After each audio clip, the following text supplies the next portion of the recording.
warahmatullahi wabarakatuh. Perkenalkan, nama saya Tia Aprilia. Saya dari program studi Bahasa dan Sastra Indonesia ingin menjelaskan tentang pengertian dan ruang lingkup teori sastra.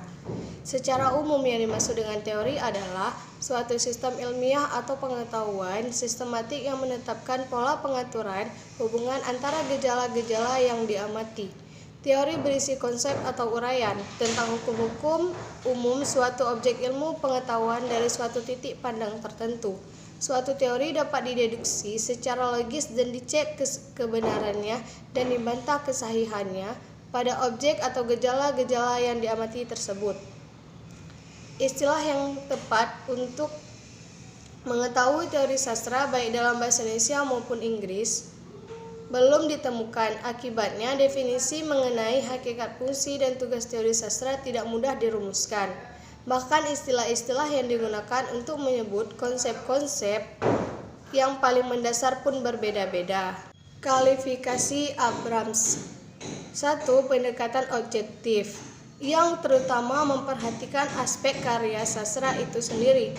2. Pendekatan ekspresi yang menitik beratkan aspek pengarang atau pencipta karya sastra. 3. Pendekatan mimetik yang mengutamakan aspek sementara. Dan keempat, pengamatan pragmatik, yakni pendekatan yang mengutamakan aspek pembaca. Awal mula kesusastraan. Setiap orang pada setiap zaman dan setiap tempat dapat bersastra secara aktif dan pasif. Seni sebagai media ekspresi, pengalaman estetik manusia berhadapan dengan alam sebagai penjelmaan keindahan.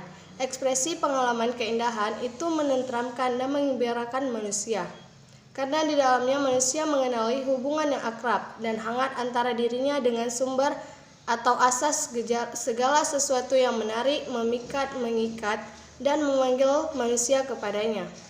Sastra berkaitan erat dengan spiritual.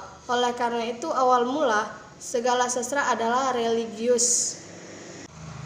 Masalah definisi sastra. Dalam bahasa-bahasa barat, istilah sastra secara etimologis diturunkan dari bahasa Latin literatur. Litera huruf atau karya tulis. Istilah itu dipakai untuk menyebut tata bahasa atau puisi. Dalam bahasa Indonesia, kata sastra diturunkan dari bahasa Sanskerta.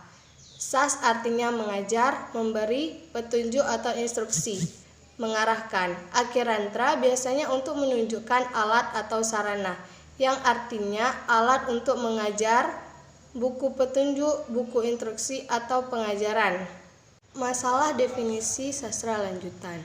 Istilah sastra yang di Eropa baru muncul sekitaran abad ke-18 itu pertama-tama digunakan untuk menyebut pemakaian bahasa dalam bentuk tertulis. Ada upaya lain telah dilakukan untuk menghindari keracunan pengertian tentang sastra. Dalam bahasa Perancis dipergunakanlah istilah belles lettres. Persoalannya adalah tidak semua karya sastra terutama terlihat pada seni-seni modern menggunakan bahasa yang indah dan berbunga-bunga. Ren Wewek dan Austin Warren. Sastra adalah suatu kegiatan kreatif sederajat karya seni, sedangkan teori sastra, kritik sastra, dan sejarah sastra merupakan cabang ilmu sastra. Teori sastra adalah studi prinsip, kategori, dan kriteria yang dapat diacu dan dijadikan titik tolak dalam telaah di bidang sastra. Sedangkan studi terhadap karya-karya konkret disebut kritik saran dan sejarah sastra. Andre Lefevre. Sastra adalah pengetahuan kemanusiaan yang sejajar dengan bentuk hidup itu sendiri. Dengan demikian, pertanyaan-pertanyaan terhadap sastra hanya akan terkesan absurd. Istilah yang digunakan literary knowledge. Kesusastraan itu menghindari kesan scientific. Teori sastra yang diturunkan terlalu berbau akademis. Jean-Jacques Le Sumbourg, Mickey Ball, dan William. Ilmu sastra adalah ilmu yang mempelajari teks-teks sastra secara sistematik sesuai dengan fungsinya di dalam masyarakat.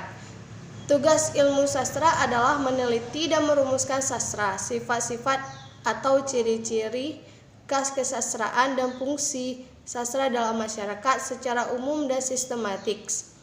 Teori sastra merumuskan kaidah-kaidah konvensi-konvensi kesusastraan umum.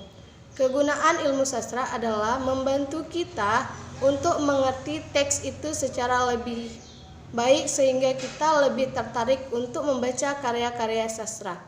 Cukup sekian yang dapat saya sampaikan, lebih dan kurang saya mohon maaf. Wabillahi taufiq wal hidayah. Wassalamualaikum warahmatullahi wabarakatuh.